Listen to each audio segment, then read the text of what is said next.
Here we go. What's up, guys? Welcome to another episode of Pages from Rock Bottom. I'm Matt. And I'm Kim. And tonight we are joined by Cassandra Jones, who's going to be sharing her story with us. I do want to advise everybody that there is a trigger warning because we are going to be talking about domestic violence, substance abuse, probably incarceration. I think we've all been incarcerated. So just trigger warning, tread lightly, guys. If you're triggered very easily, just be mindful of that, because I know I used to get triggered by certain things and certain stories and stuff like that. So just be mindful. And there will be profanity. And there will. I always leave that part out, profanity. Yeah. I'm a big cusser. That's okay. But... All right. Hi, Cassandra. Tell us who you are and where you're from. So I am Cassie. I am originally from Beaver, Jackson area. Same. I grew up in Beaver, but then I moved to Jackson County when I was 13. And that's where it all began. I started doing drugs when I was 11, 12 years old. I was my mom and my dad, they was also addicts. My sister, she's 5 years older than me, so I always ran around with the older crowd, and I always tried to fit in, so that was what the cool thing was to do. Well, yeah, absolutely. Yeah. I want to hang out with the older kids that was doing all the cool shit. I was the little sister they were all warned of, please don't come to my house if you're going to get embarrassed, because my sister will embarrass you. She will do the most. This is a funny story I have to say. One of my sister's old friends, so me and my sister, we shared a bedroom, and that's where they always partied at, was in our bedroom. And I wanted one of my toys or something. And we had a gap in between the door and the floor. And I went and stole my mom's lighter, and I went and got her rave hairspray, and I set him on fire underneath the door, all because he wouldn't let me have my toy. He opened that door and karate kicked me. He still tells me this story to this day. I'm like, that's so embarrassing, but hey, it happened, whatever. Oh, that's great. Yeah. So, but that's where my addiction started when I was really young. I started getting in a lot of fights and stuff. I got into alcohol real bad, and whiskey doesn't get along with me. I get very violent. So I started going to JDC, and in and out of school. I ended up dropping out of school because I thought partying and fighting was more important. And I ended up having a little girl at the age of 21. And that's when my addiction, hang on, my dog, stop. And that's when my addiction really took off. That's when the Oxy 80s and the Perk 30s was really big. It took me over. I ended up giving my daughter away to her grandma, and they raised her. And I've never really been in her life since then. I have her back in my life now just because I'm sober, and her grandma has a lot of faith in me. So that's a blessing. I'd imagine, yeah.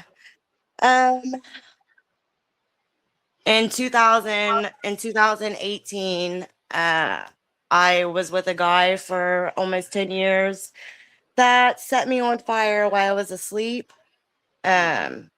He put me out, rushed me to the hospital, and the time I was even up to the hospital, he was up there and he was handcuffed to my bed. They knew that what he had done, because the doctors can tell if it's an explosion or if it's self-inflicted or whatever. So they automatically knew that I didn't do it to myself, or it wasn't an explosion. Yeah. I was on life support for 54 days. I was in an induced coma. I had to learn how to walk and talk again. I went through several skin grafts. They had me on all kinds of medication, and remind you, I was already a heroin addict at this time. So not only was I being medicated from them, I was coming off of medication from the streets. Oof. They found out that I was a heroin addict, so they took me off of the medication like immediately. And Brutal. that didn't set right with me. I'm a very Absolutely. angry person at this point. I would be And too, for yeah, sure. Yeah. so I walked out like halfway naked in just some yellow duck socks and was like, I'm going to getting high because you guys are not going to help me. Yeah. Like they tried to take me off of Dilaudid and morphine just to some methadone, and it wasn't helping. I was withdrawing from my medication plus theirs. Yeah. So I never got the rest of my surgeries done that I was supposed to have gotten done. They wanted me to be clean for 2 years, and I still haven't went and got it done yet. I need to schedule it. But my life's so hectic right now. Not really hectic, it's busy. I stay busy. That's what helps me stay sober. So, yeah. But you guys can start with the questions because I don't know where to go from now. You guys could just start. Yeah.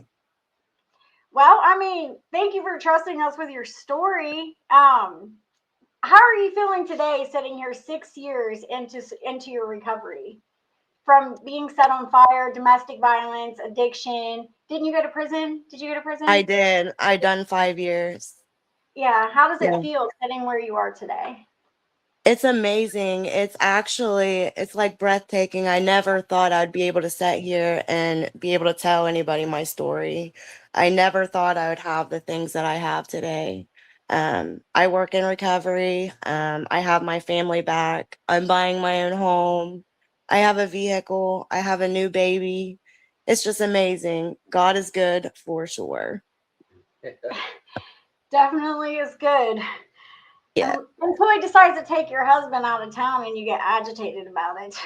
And I've been begging him to go on the barge to stay a month. Well, hey, I guess we're a little different. I'm just like, I don't want him to go. Yeah. No, I wouldn't know what to do if he would go, but Yeah. that is my joke of the day every day almost. Oh man.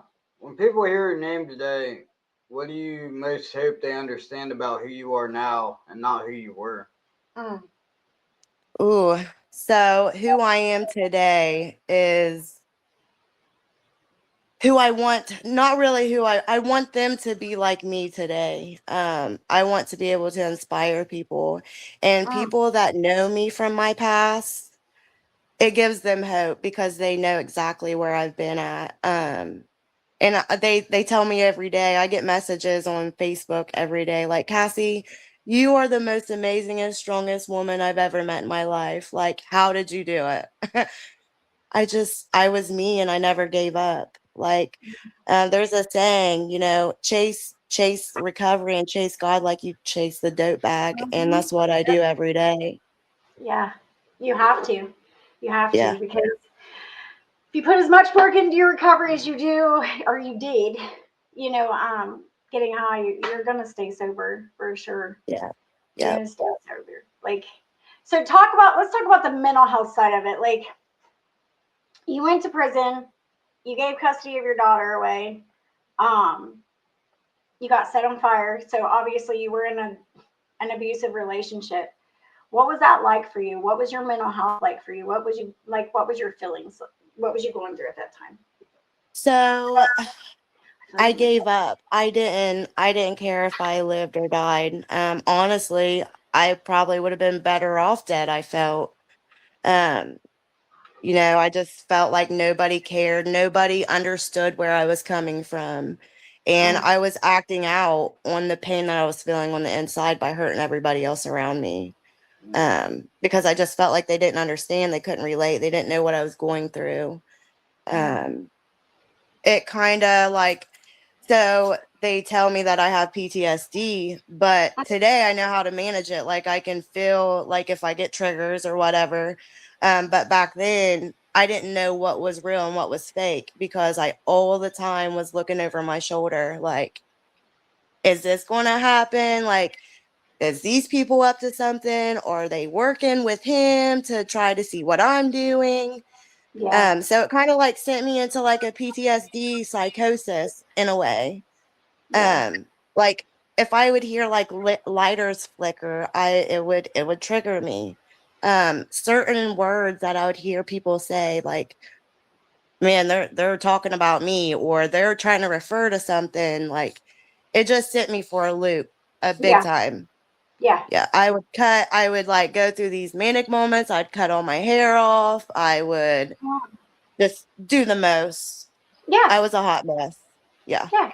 It's real though. Like it's definitely real, like, especially the sounds. I used to get like Matt couldn't grab me from behind for the longest time because like I've been through abusive relationship after abusive relationship after abusive relationship, and it was like all I knew was pain, you know what I mean? And if somebody was coming up behind me, it wasn't to, console me or show me affection. It was to beat my fucking ass or rape me or something, you know what I mean? So like Uh, the mental health side of it, I don't think people like really think about, when it comes to addiction and stuff. And like it just they go hand in hand, guys.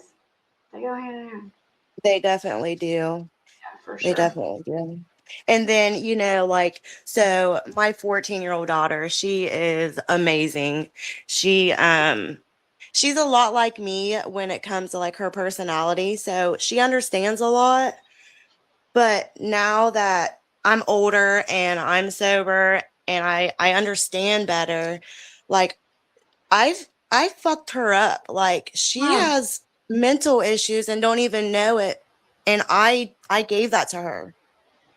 And I can't change it. mm-mm. And does she fully understand right now? Probably not. And I think she like, sorry, hang on a second. I gotta put this dog that I got from you guys in a cage. That's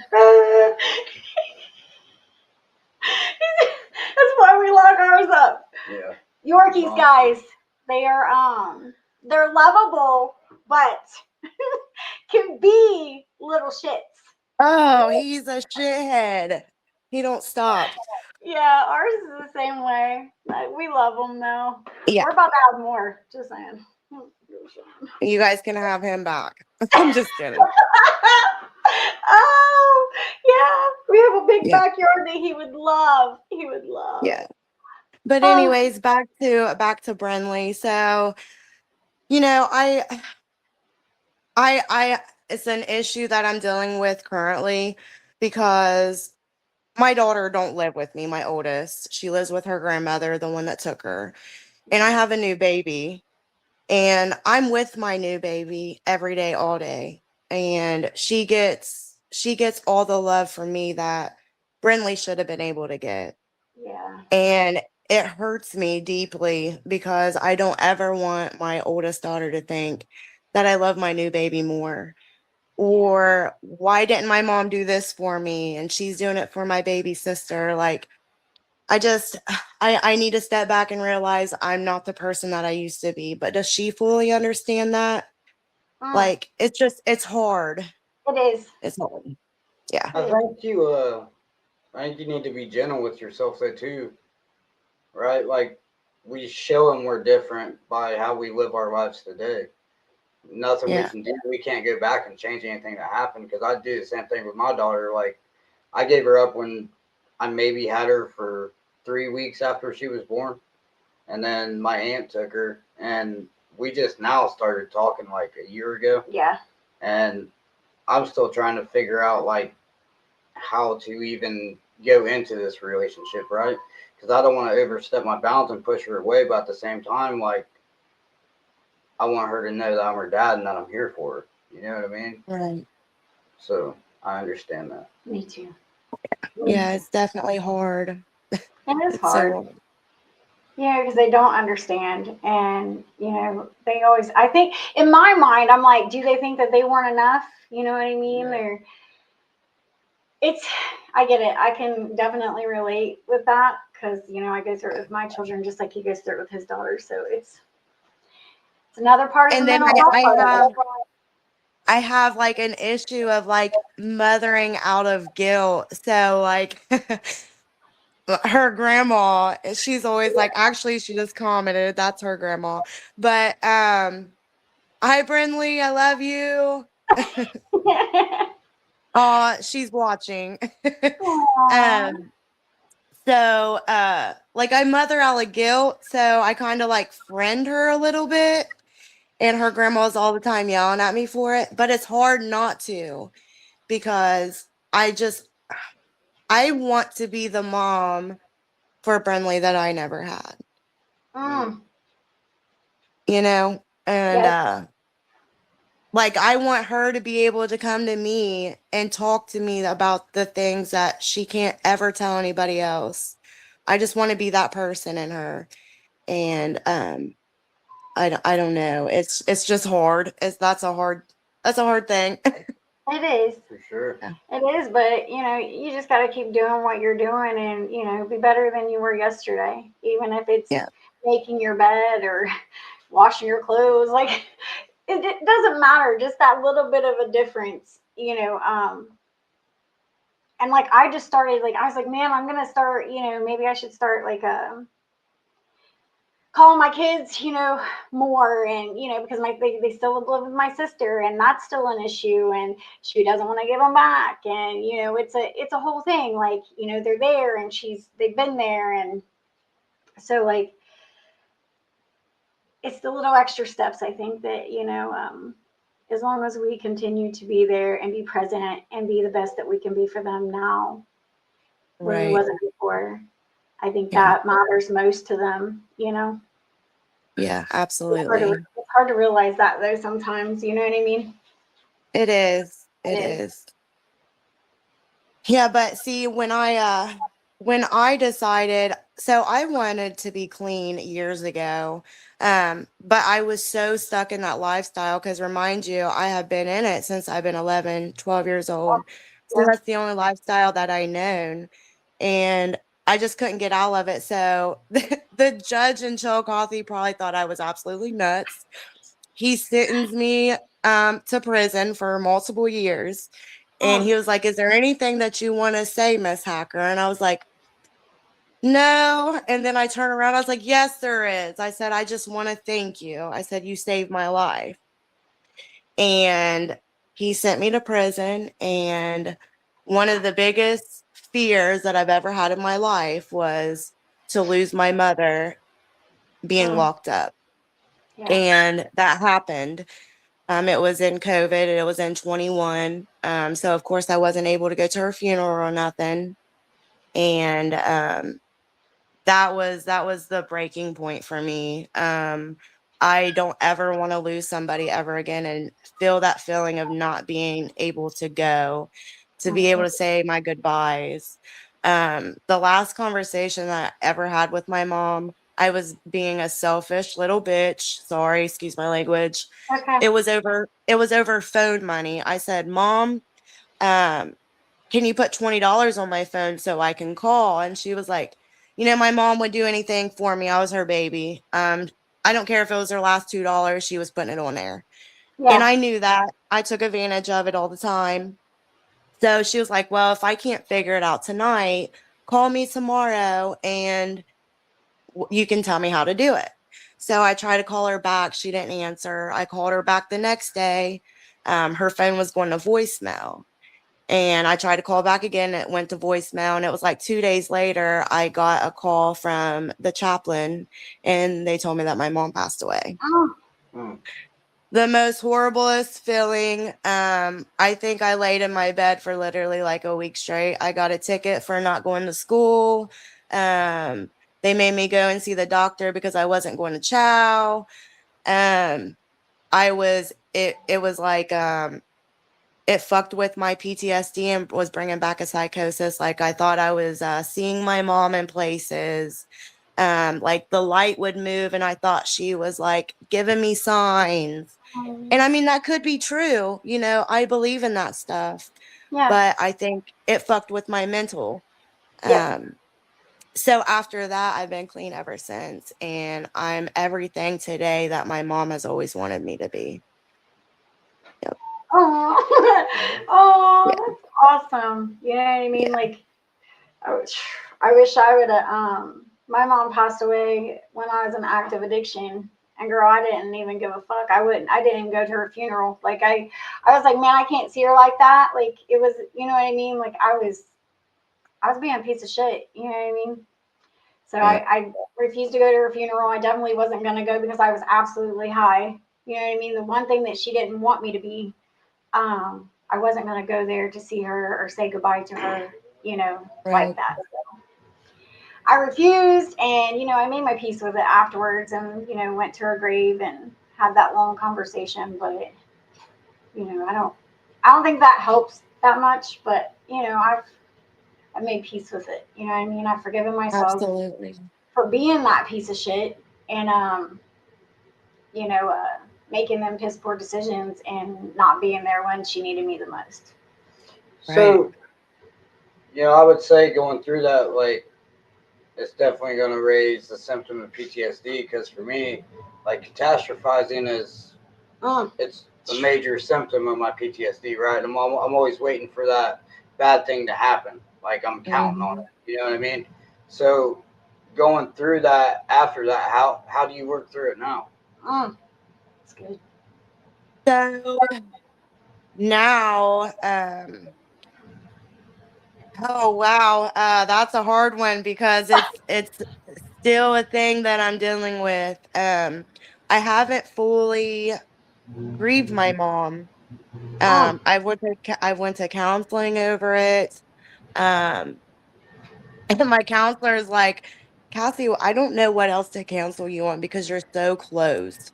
Um, like I don't like to talk about the things that bother me or and actually, Stacy, thank you, Stacy. I love you. Stacy told me the other day, she said, Cassie, she said, like, so there's just been some things going on lately that's been bothering me. And Stacy's always my go-to person that I call. And I called her and she says, have you ever thought about like, so I had a dream that it was terrifying. My mom was like gasping and I was like seeing ways that she was dying and she was like, I saved you, now save me. Mm. So I've been freaking out about this dream, right? And I call Stacy and I was telling her about it and she says, have you ever thought like your mom's telling you to like let it go, let her be free, Mm. just forget everything, and that might be what your dream's trying to tell you. But how do you forget about that? How do you just there's pieces of me that I don't want to let my mom go, I guess, but I, how do you do that? I mean, So I don't know how to do that. my dad died in '99. I was 6 years old, about to be 7. I still grieve him. Right? I don't think grief is something you ever fully get over. You just learn how to work through it in a healthy way. Yep. To cope with it better. Yeah. Yeah. Like I've lost a child. I've lost my mother. Like I try to celebrate like the good memories that I have with them. You know what I mean?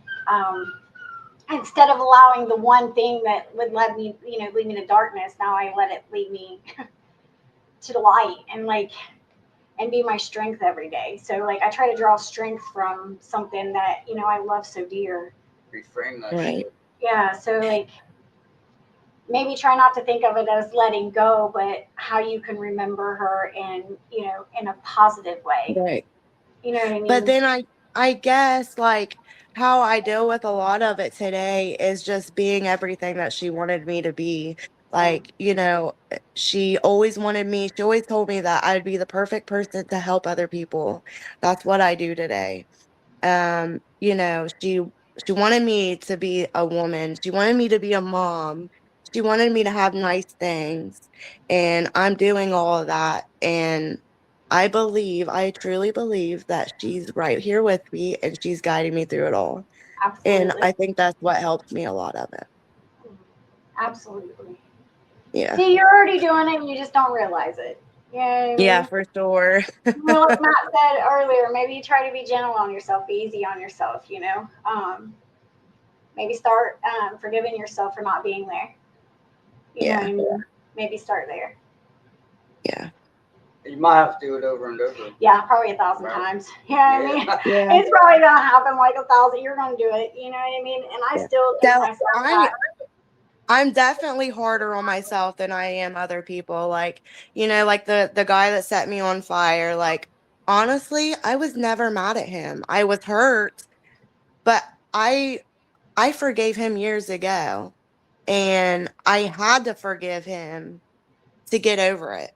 Yeah. And I think I don't know. I don't know. I think that's what helped me get over that situation was just forgiving him. Like, yeah, he's a piece of shit. Yeah, he deserves to be in prison. But honestly, I feel that he needs help. Yeah. And if I'd have to be the person to get him help, honestly, this might sound shitty coming out of my mouth because he set me on fire, but I'd be the person to get him help. That's not shitty. That just makes you better than most. You know what I mean? It just not really better than most. You just have a bigger heart. You know what I mean? So that just makes you a great person.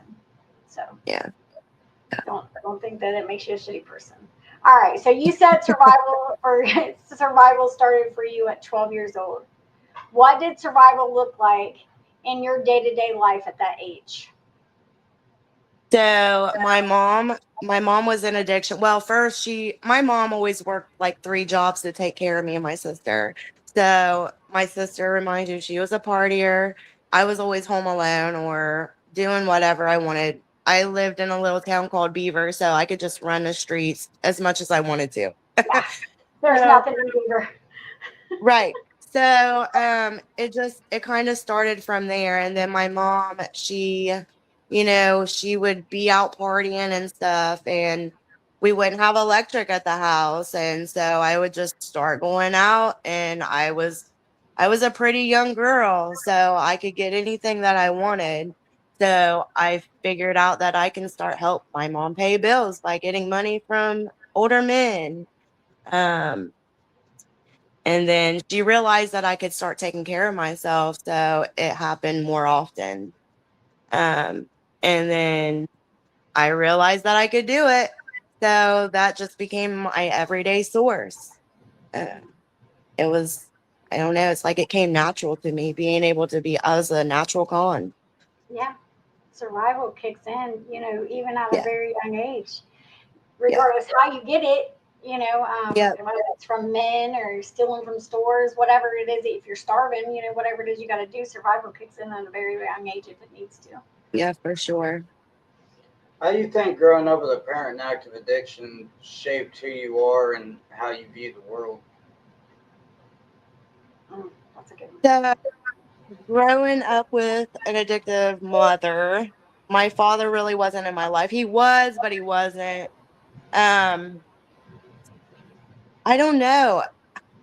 I think it made me pretty smart. It made me be street smarts is you can't really outsmart a street smart person, honestly. I mean, um I don't know. What'd you ask me? How did I've growing been up at work since 4 o'clock this morning. I feel that. It's okay. How did growing up with a parent in active addiction shape the way you viewed yourself and viewed the world? I don't know. I just thought it was normal. I thought that was what was the world was supposed to be like. Um, and I'd seen other people like, so my childhood friend, they were the Comptons and they were Pentecostal, And I thought that they were the crazy people. Like I thought we were normal, you know? But I come to find out now that I'm older, we wasn't normal. We was the weirdos, you know? Yeah. Um, I don't know. I guess I don't even know how to answer that because I don't know. It's Yeah, okay. You that was pretty a much tough did. one. Thanks, Matt. Yeah. That was tough. All right. So at such a young age, did you recognize what you were living, how you were living? Was it normal, or did it feel like it was just your life? I just felt like that was the way it was supposed to be. Yeah. That was the normal life. Oh I yeah. didn't know any better. I was never taught anything else. Everything that I know, I've taught myself, whether if it was good or if it was bad. I'm observant, so I just always sit back and observe things. Um, so that's the way that I learned everything was just watching. And that's it right there. You know what I mean? I learned how to smoke weed from my dad, you know, and my brother Bobby. Thanks, Bobby. You know what I mean? Yeah, Thanks, that's Bobby. pretty bad when, like I know how to do certain math from scales, from weighing out weed, from Yeah. that's the honest truth. Yeah. It did help, didn't It did. Yeah. it? Yeah. What?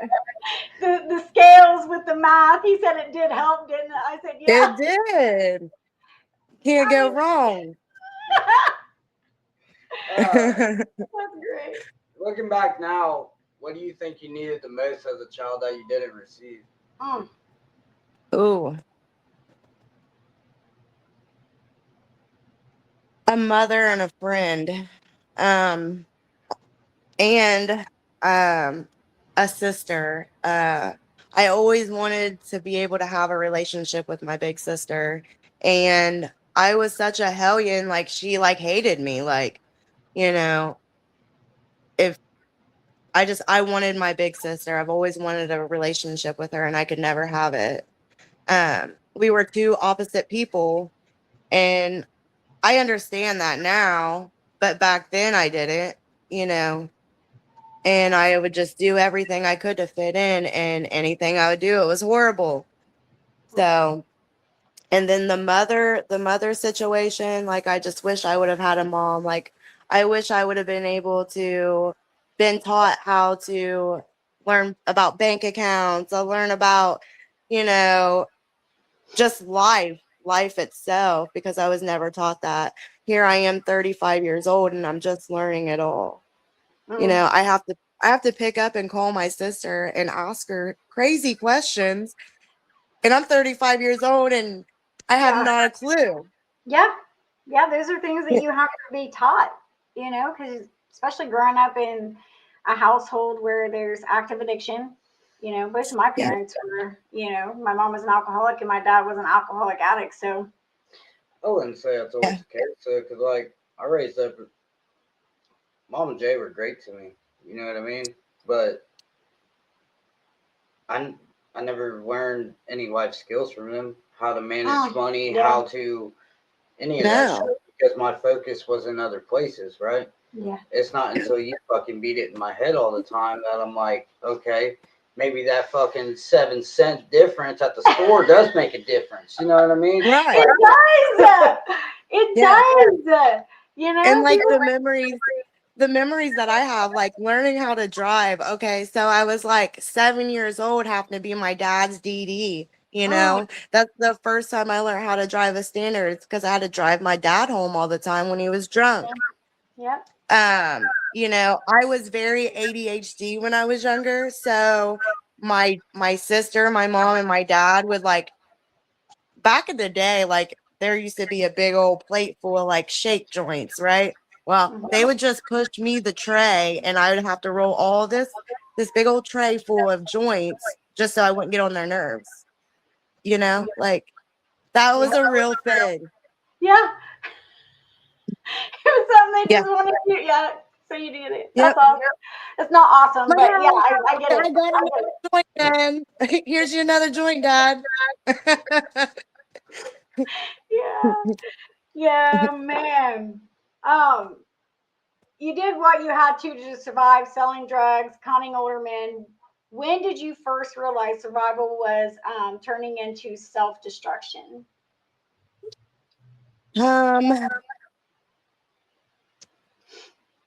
When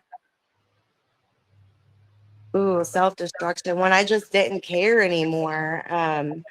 And I looked forward to conning people. Like I went before I went to bed, like I knew who I was conning that next morning Yes. if I didn't already have it done that night. I didn't care about anybody's feelings. I didn't care how I made you feel. As long as I pleased myself, that's all that mattered. If I didn't get my way, I was rude. And if you didn't give it to me, I would take it from you. Or if I couldn't take it from you, I would have one of my homeboys take it for me. I was an awful person. And still to this day, like I have people that are still behind me and I done them so wrong. And like, it's horrible. And they still love me. Like nothing ever happened. And I was this biggest piece of shit ever to them. Like, I don't know. I was a horrible person all the way around. Honestly, I honestly couldn't tell you a day I wasn't a piece of shit until 6 years ago.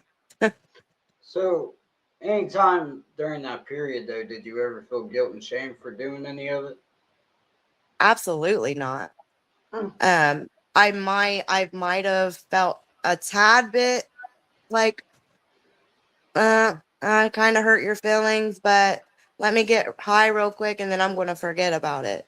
Yeah. Or it could be the opposite way. I would get high and then I really would feel bad about it. But Yeah. was I really sorry? Because I was only telling you that when I felt better or I was too high to even speak. Yeah. So I don't think I ever felt bad for it because I was just a selfish asshole. Yeah. Mm. I would always find ways to justify it. You know what I Yeah. mean? Like, Sure. well, if it's not me, it's going to be somebody else. So, Yeah. You know what I mean? If I don't, It might as well benefit me. yeah. Right. I'd rather have the money than you because you Yeah. ain't going to share the dope with me, you know? Yeah. Definitely not gonna share it with you either. Again, Yeah. it was though. It was back then. Like it was every man for themselves, realistically. Yeah. Was there a moment when you felt like you were losing pieces of yourself? Every day. But like I said, at the end, I didn't care. I honestly didn't care at all. Hmm. I could feel me losing myself every day. Um, I've always been like a presentable person, always about my presence, or my appearance, and I just didn't care no more. Like I said, I would chop my hair off, or I would just it was horrible. I'd walk around with like before my scars and stuff, like I would have this big, huge black track mark all the way down my neck. Like I didn't care who seen that. And I'd wear tank tops and I just had no self-respect whatsoever. I didn't care what anybody thought of me. It's like Who cares? As all long that. as I was high. Yeah. Yeah, yeah. And that's how I was toward the end. Like I just felt like I was a vessel, an empty vessel of some sort, just floating around, lost at sea, alone. Yep. That's how I felt, alone. Alone. And then like the closest thing to me was my high. Like that's what made me feel better. As your best friend. Yeah. At least it felt like it at the time, Yeah. because that's the only closure you get. It seems like closure at the time. Yeah. So I think it's. I mean, there's been some progress on it, right? Because there's more education about it. Mm. But a lot of people judge behaviors without understanding the trauma that made us think this way, right? So, what would you want people to know about survival choices made by children and teens? Mm, Mm. good questions, Kim. Yeah, geez, can you go somewhere? I'm just kidding. Yeah. Um, Ooh.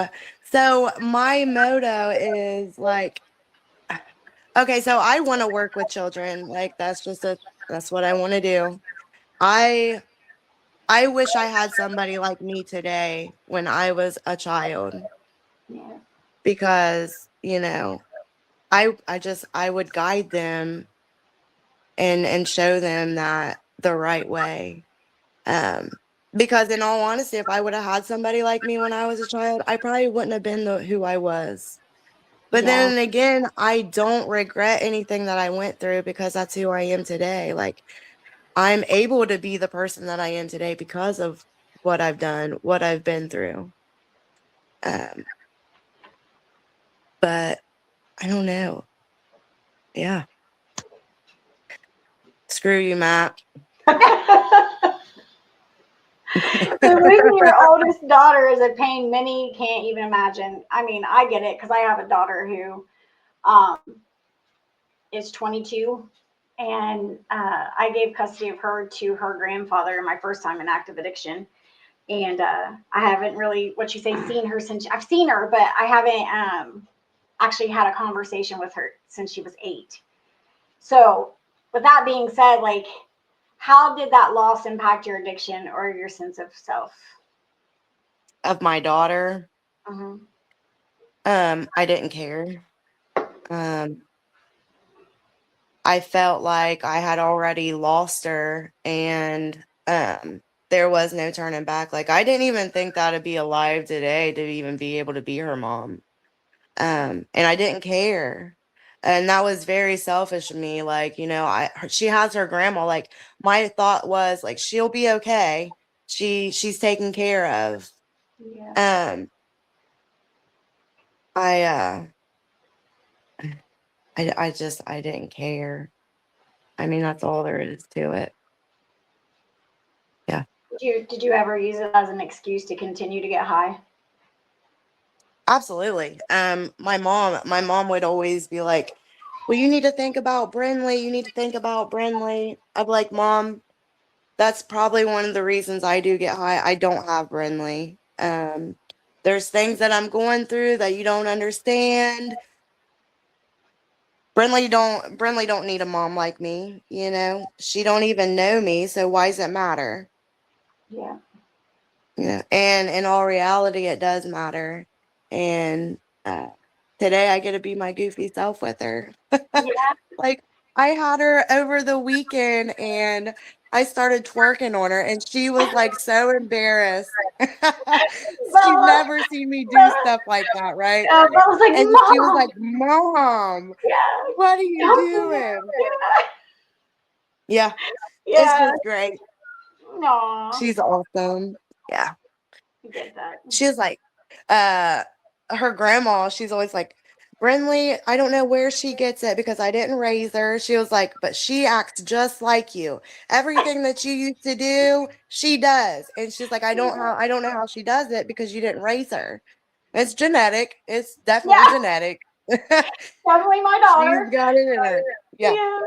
Yep. Oh, And I think Brinley don't understand that, but she will eventually. So, like some of her personality traits, I think now that she's around me more, I think she realizes, like, oh my God, I do get that from my mom. Or, you know, may act like her bless just a her little heart. bit. Yeah, may act like her just a tad.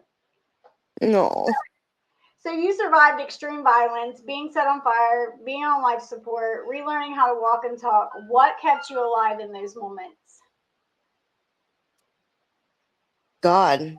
Um, so back, I don't, people's religion's totally different. I definitely believe only because I know what I've seen, what I've honestly been through. So when I was set on fire and in the hospital, I had died twice. The first time I don't really remember, but the second time, um one of my old friends from back in the day, he was my best friend. He OD'd. And I seen him, and I seen this beautiful man with long silver hair. And I couldn't see Jason's face, but I could hear his voice. And he was like, Kathy, he's like, it's not your time. And that guy with the silver hair touched my hand. And that's when I woke up. And I guess this Chinese lady had been working on me for like 45 minutes to bring me back to life. And that's all I remember. And I know that God was the one that was keeping me alive, and he kept me alive for a reason. My daughter needs me. I have a new baby for a reason. And I'm going to be able to help children and women that's been in domestic violence. Um, I honestly feel like he kept me here to help somebody else that couldn't get out of it. She already answered that one, so Yeah. yeah. The next question, you already answered it. No. Yeah. In the darkest moments, did you ever believe you would survive, or did survival feel accidental? Mm. Oh. I never thought I would survive, because honestly, I was not trying to survive. In the times that I did get saved, like, I felt like it wasn't supposed to happen. How did it happen? There's no way it could have happened, because I knew what I was trying to do. Or, um, She said you have a great man. oh yeah, she's a dork. Of course.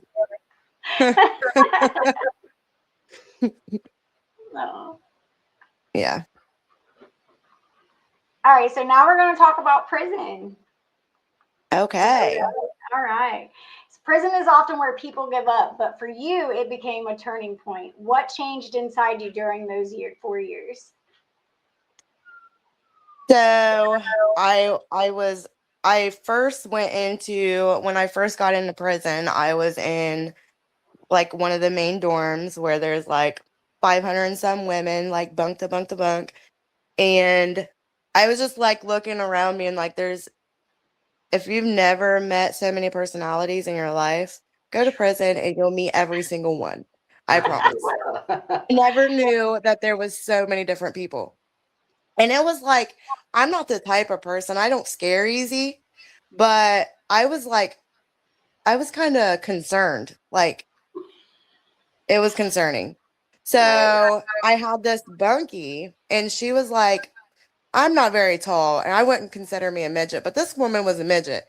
And she was like, I just got these brand new Nike slides, and she stole one of them and threw them in the trash.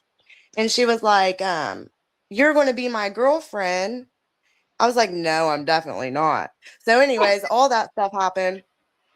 And I thought I was going to have to fight this little girl. You feel me? And she was probably going to kick my ass because she was like a 300-pound midget.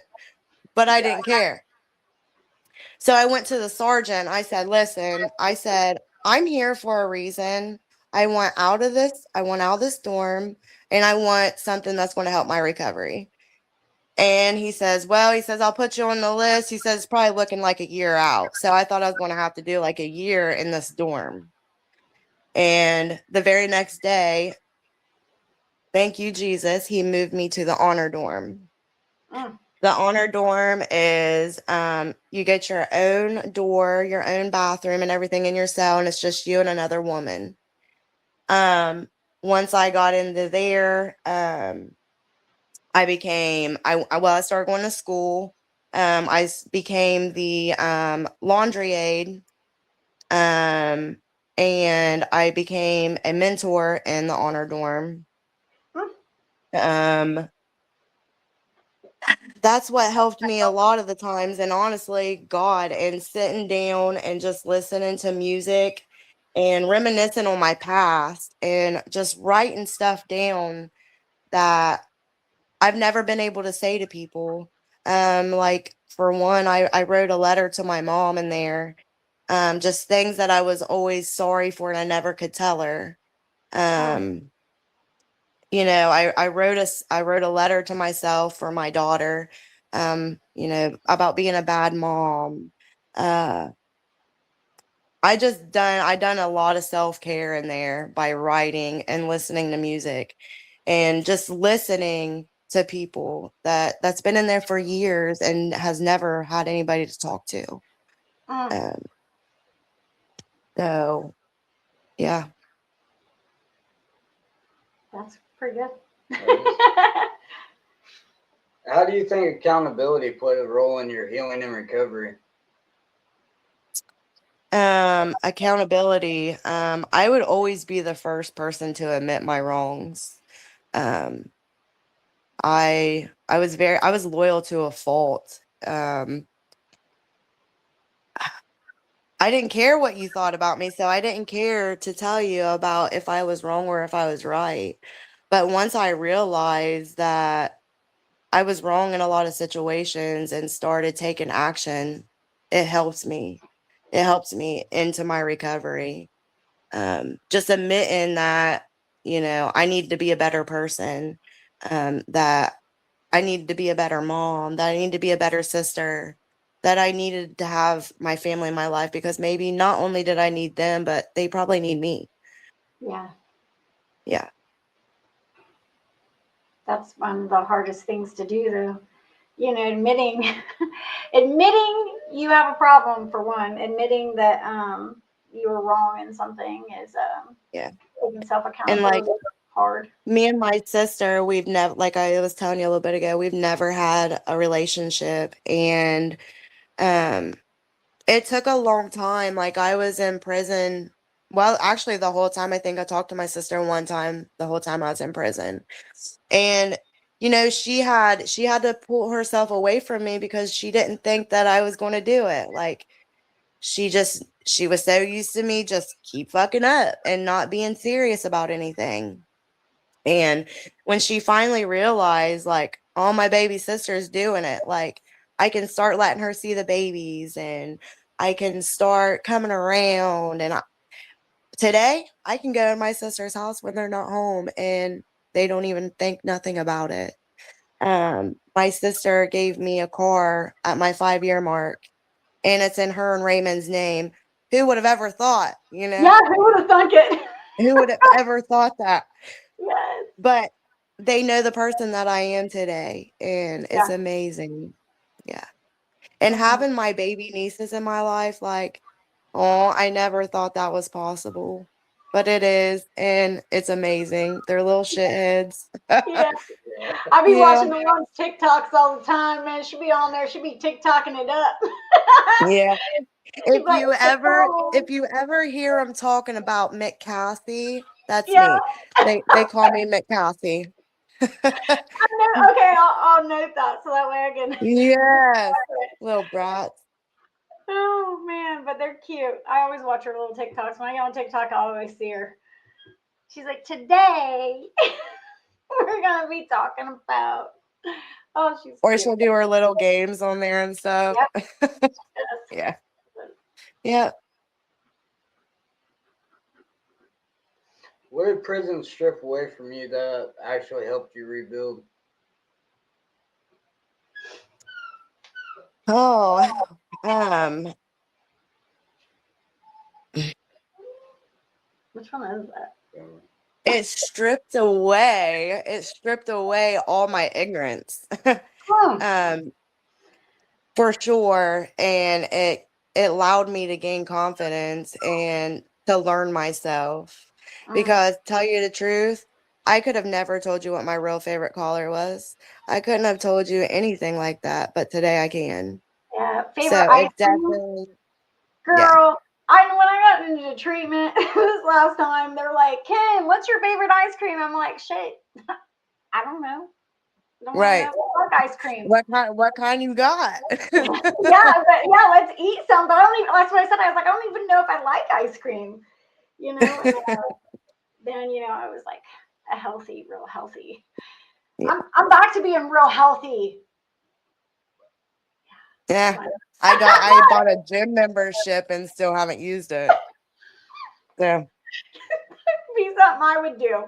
Because I'm Yeah. like, I'm going, and then yeah, I'm not leaving the house. Definitely not leaving the house. Nope.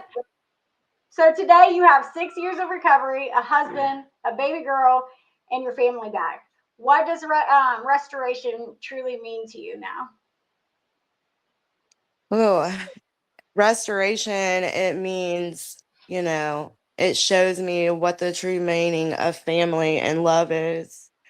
I've never felt that. Like, have I ever really true felt love? I don't know. But today, the feeling that it's just amazing. Like, I don't know. When my baby girl looks at me and I can feel the love through her eyes. And my oldest daughter, like, she tells me everything, and she just wants to be around me all the time. It's just amazing. Like, restoration, I have a house, I have a car, I have a job, I have money if I need it. You know, it's I can help other people if they need it. That's the biggest thing, is being able to help somebody when they can't help themselves, and showing them that it really can happen. Like, I am living fucking proof of it. Yeah, for You sure. know me from my addiction, you know where I came from, and look at me today. Like, you can definitely do it. Yeah, I say For the same sure. thing. I say that all the time. If I can do it, You anybody definitely can can. do it. Yeah, Yeah. that's one of the reasons. Like I told Shannon, like I want to start March United because I want to come back and do something for my hometown, and because everybody here knows me, and I'm like, I want people to see, like, if I can do it, y'all can do it. Like, Exactly. y'all can do it for sure, and hopefully, like, we, somebody that message gets to somebody. Now you serve as a case manager and mental health specialist. How does your lived experience shape the way you help clients? So, just by personal experiences, I share a lot of, hang on, I'm trying to plug my phone in. I share a lot of my personal experiences with them. And a lot of, hang on, my phone. Sorry, guys. You're okay.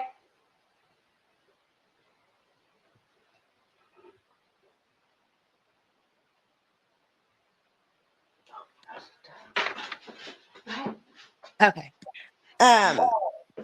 Sharing my personal experiences with them, and just, telling them what's possible, what I've done, what helps me, Yeah. the way I done things. I don't ever tell them like what to do, but I definitely give them my experiences, because our personal experiences can help the next person. And when somebody looks up to you, like a lot of my clients look up to me, and because I'm myself with them, I'm myself here at home, and I'm myself at work.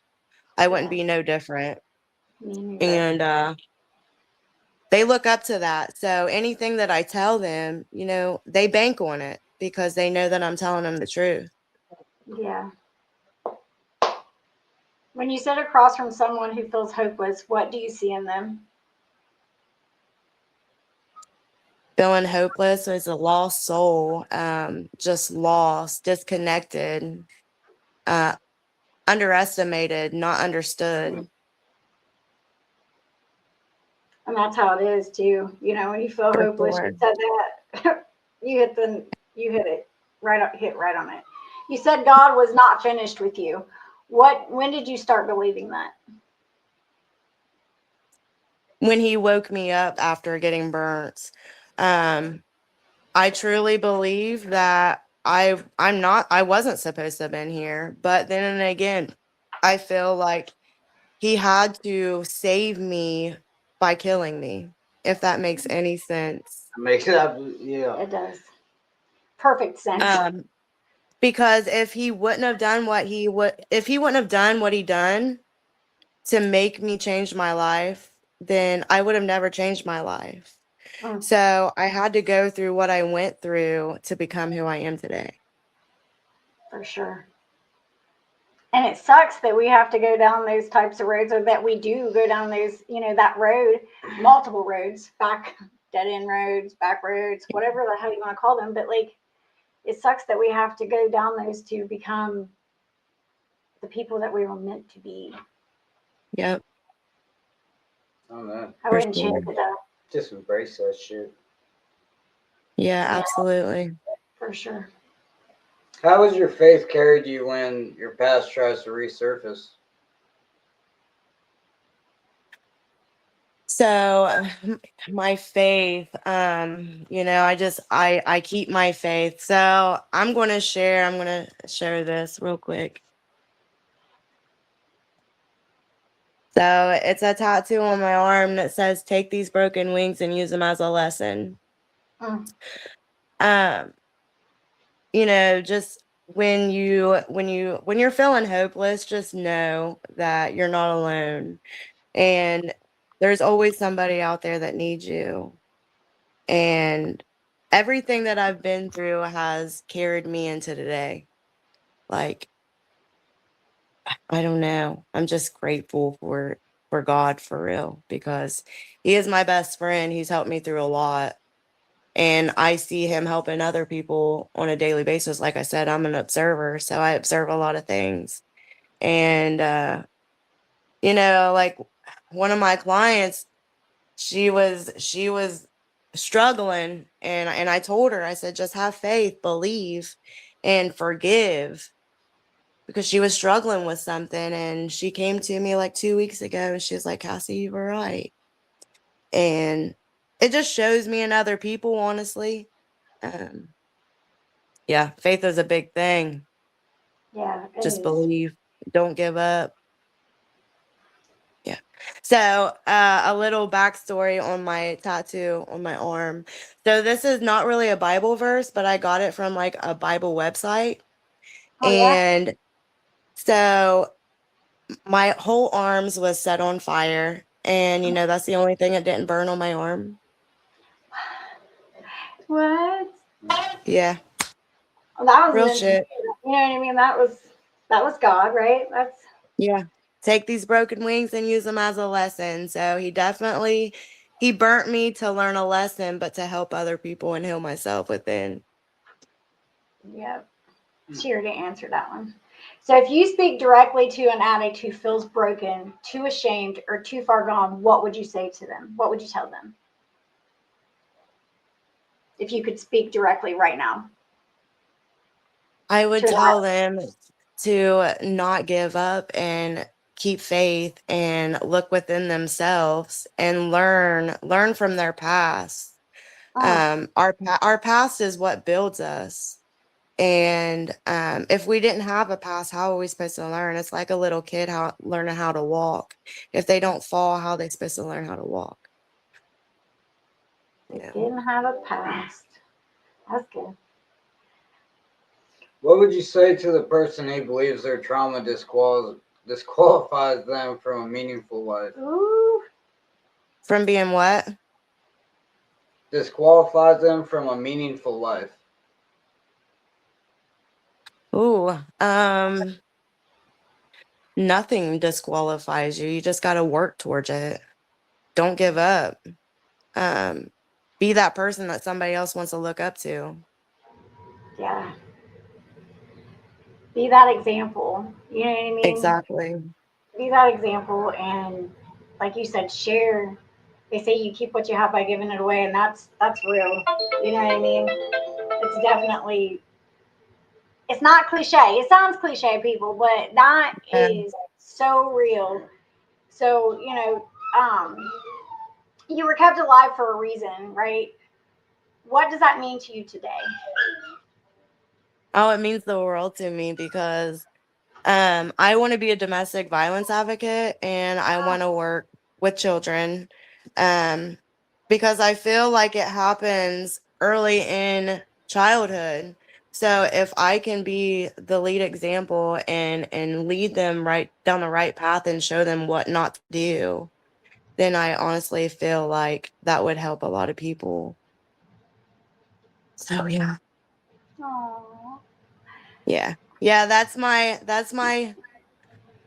dream is to work with kids and through domestic violence and sex trafficking and all that.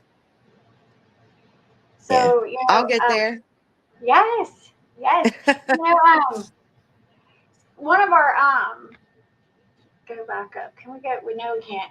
She said that how did she say that? She was on there and she said one of her comments was basically take your own advice that you would give to your clients, right? Basically treat yourself like you would treat them, or tell them what you would Mhm. tell yourself what you would tell them. Maybe I'm gonna take that away from this segment because that really stuck out to me for some reason. Because I struggle with a lot of things too, girl. Like I don't take my own advice 90% of the time. Like I can, don't get me wrong. You know what I mean? I'm really good at working on myself and working through shit, but like I'm also my own worst critic too, and really hard on myself. So like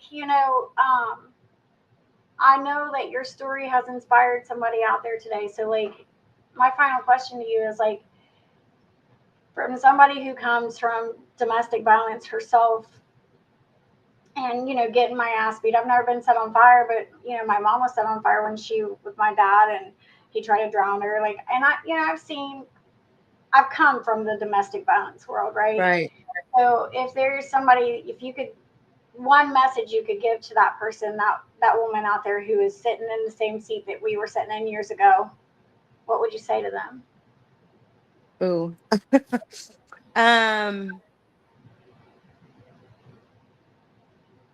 You're strong enough, you can walk away. There is somebody out there that's going to love you way more than you think that they love you. I think that was one of the things, like, I'm going to backstory a little bit. That was one of my issues. Like, so did I love him? Absolutely. But he was like my drug dealer slash like best friend. So it was just easy for me. I didn't really have to go out and be a hoe and do bad things for money and drugs because it was gave to me. And I knew this is sickening. I knew if he was going to beat my ass, I was okay with it because he was going to give me more drugs in the end. So I allowed myself to be okay with that. And that's sickening. Like, just for the next person that is going through something like that, just know that you are worth so much more than that. You are loved. There is other men out there that's going to love you way more than you can even imagine. And when you I don't think that you're like beautiful or you don't think that you are anything, just know that you are. Because I have a big issue with like my scars and stuff. They don't really so much bother me now, but a few years down the road, like I would walk around with my head down and everything. But today I love my scars because it shows you who I am and it's going to help somebody else. Yeah. Like, I don't know. It's a powerful thing. For real. I do want to touch on it. I mean, really, it's just a kind of curiosity because me and Kim went through it. Like, so the relationship you're in now, when you first started being loved the way you deserved, right? How did you respond to it? Oh, Like Kim would always assume I have ulterior motives, or she would think that I'm doing something wrong and I'm just trying to, you know what I mean? you're being kind to me? What Definitely. the fuck is wrong I with de- you? Yeah. yeah. Yeah. Yeah. Like, okay, there's a catch to this Yeah. because Yeah. this isn't real. You know what I'm Yeah. saying? Why the fuck is he being nice to me and not beating my ass? You know what I mean? Like, Yeah. what? Yeah. So I do have an amazing man today. He puts up with a lot of shit from me because I am batshit crazy sometimes. Um, Not like physically or anything. I'm mouthy, I'm sassy, and I'm spoiled. So, I don't know if I'm but close. anyways, I definitely thought it was fake. I didn't think it was possible. I didn't think that I was supposed to have been loved the way that I am today. Yes, that's it right there. Yeah. Yeah. It's hard to So feel lovable. me and him have a weird relationship. So like we're not. Oh. Where'd she go? Oh no. Oh no. Oh. Well, we did miss her guy or lose her. But it was a great segment for real. Like it was a great episode. That was good. It was good. You know, and if anybody out there is going through any domestic violence or just struggling, reach out. Like, and I'm having all kinds of people reach out, and I've probably talked to a bunch of you guys that are watching right now. Hi, I'm Kim. I'm the one texting you all the time on pages from Rock Bottom. But you know, get a hold of us if you want to, you know, somebody to hear your story. And why we wait to see if Cassie's going to get back on or hop back on. Update. Oh, she's gone. She's gone. Oh no. Oh no. Oh no. I want to thank everybody who commented tonight. Stacy, Brooke, Karen, Mo, Everybody. Liz. Is that Stancy? Yep. We appreciate everybody for watching. Update. So Monday we have Dana Hall. Raw and Real Fridays. We're gonna postpone it. Oh yes. Yeah, I forgot about that. So we are postponing Raw and Real Fridays because Matt has to go out of town. Yeah, God bless. I think Stephen Sloan, his story is definitely something to hear. Cassandra Jones, baby, keep shining and thriving. Yes. Reach out, Stephen. Yeah, reach out, Stephen. Maybe tag him in the comments. Screw you, man. Screw you, Matt. Hey, I mean, if you and the wife want to go on there and do it, do it. I mean, You know, I might be able to tune in from a bucket truck and bumfuck Egypt. He BIP, Jay. He's probably going to be in BIP. Who knows? I don't know where I'll be. Thank you. You're welcome, Brooke, and thank you. Thank you guys for tuning in. And Alana is. Oh, hold on, Cass. Is that? Hold on. Oh, hits me off. we were Sorry. ending it, but you can give your ending speech, and you know, we were telling everybody thank you, and you know, I'm so sorry. It's okay. Your story was amazing. We wanted to thank you anyway. Thank you for sharing. And I know. Well, I apologize because I'm not like much of a talker, and I get nervous. And there's like stuff that I didn't even cover that I wanted to cover, but it's okay. It'll be all right. Hey, there's always another day. Yeah, there's always a round two. You can definitely come back. Yeah.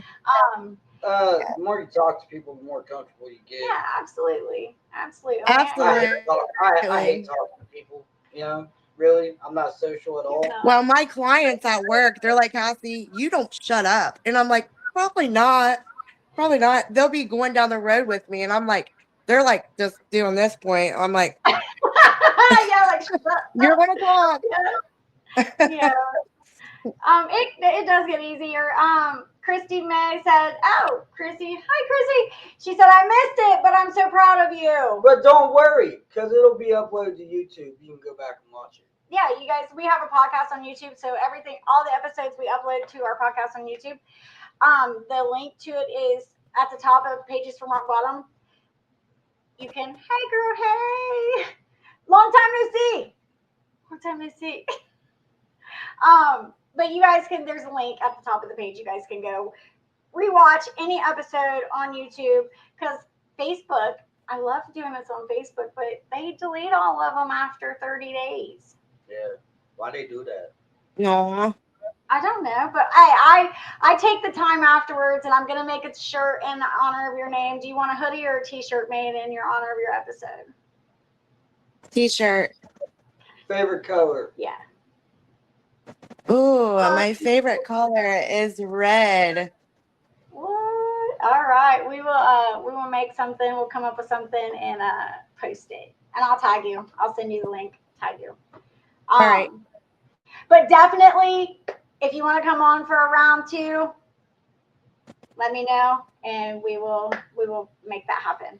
Make that happen for All sure. right. Thank you you guys so for much. being so patient with my hot messness. It's okay. It's okay. We're hot messes too. I'm just a talker. He's not the talker, Yeah. and I'm just the talker. It's fine. But he's doing way And better. Matt, you're not allowed to be in it next time because your questions were fucking tough, bud. I was like, ooh, what do I say? I'm just kidding. Oh, It's that raw, real shit. You know what I mean? yeah. Yeah, you're right though. I'm glad you answered some of it. I didn't know how to answer most of it, and I was like, ooh, tough one. You did amazing, girl. You did amazing. But thank you. We appreciate you. All right, guys. Thank you. Bye.